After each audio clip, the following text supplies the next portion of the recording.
Now for the latest on Nelson Mandela's condition, let's speak to our correspondent Guy Henderson. He's outside the hospital in Pretoria where Mandela has been admitted.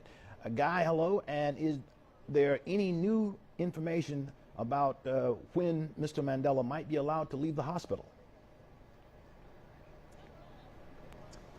Well, only what came in the top line of your news in brief just before I came on air. Basically, the South African presidency have said on Sunday that Mr. Mandela's health is now making a sustained improvement. Not only that, but he's also engaging with family.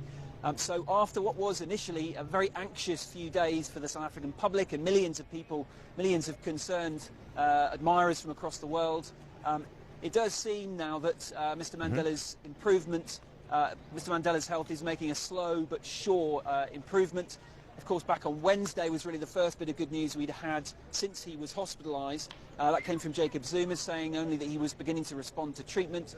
And then on Saturday, of course, his grandson, Mandela, for the first time used the word recovery to describe Mr. Mandela, who continues to suffer from pneumonia in the hospital behind me. So I think things do look to be getting better and better.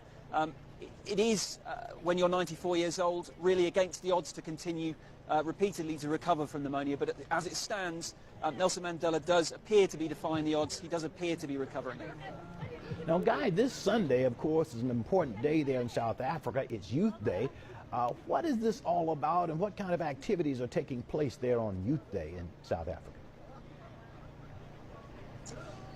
Well, Youth Day, the 16th of June, is a day that marks this date in 1976, when more than 10,000 school children went on a protest through the streets of Soweto in anger at legislation which made the teaching of the Afrikaans language or the teaching of certain subjects in Afrikaans compulsory.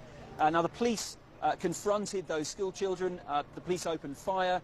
More than 100 people were killed in the ensuing violence over several days.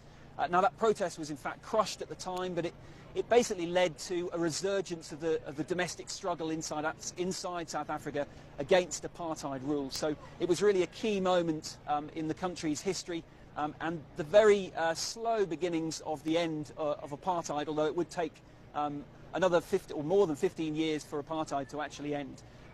In terms of what's happened today, well, Jacob Zuma has made a speech talking about some of the issues that young people today, in today's South Africa, face. And we've also seen a commemorative march through Soweto by large numbers of school children again. Now, of course, youth is a theme that sits particularly closely to Nelson Mandela's heart. He spent a good deal of time after he stepped down from the presidency, particularly in 1999, dedicating his time towards young people, for example, through the Nelson Mandela Children's Fund.